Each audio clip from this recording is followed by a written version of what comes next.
Hello, good morning everyone. কেমন আছো সবাই? সো কালকে ছিল মানডে, আর মানডেতে তো তোমরা জানোই আমি ভেজ খেয়ে থাকি। তো আর মোস্ট অফ দ্য মানডেতে আমি তোমাদের সাথে পনির অথবা মাশরুমের একটা না একটা রেসিপি শেয়ার করি।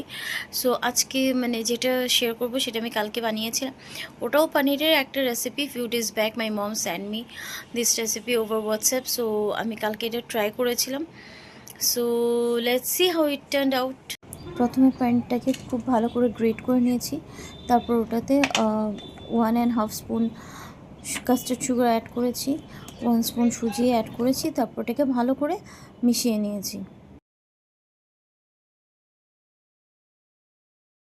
তারপর ওটাতে অ্যাড করেছি এলাচ ফর ফ্লেভার, কিশমিশ অ্যান্ড ভাঙা কাজু। তারপর ওটাকে আবার একটা খুব ভালো মিক্স দিয়েছি।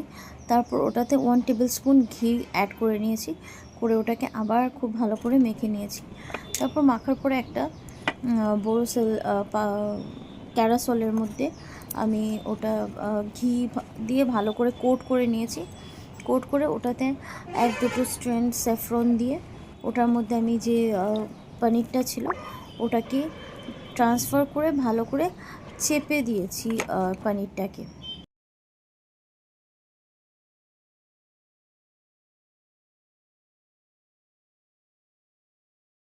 তারপর একটা পটের মধ্যে জল নিয়ে ওটাতে স্ট্যান্ড বসিয়ে ওটার উপরে আমি ওই কাচের পাত্রটা বসিয়ে দিয়েছি যেটার মধ্যে পনির ছিল। 15 মিনিটস পর ওটা রেডি হয়ে গেছে।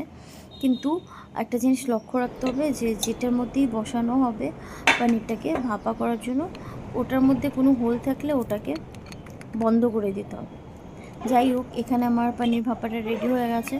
এটা মেইনলি একটা ডেজার্ট টাইপের ছিল।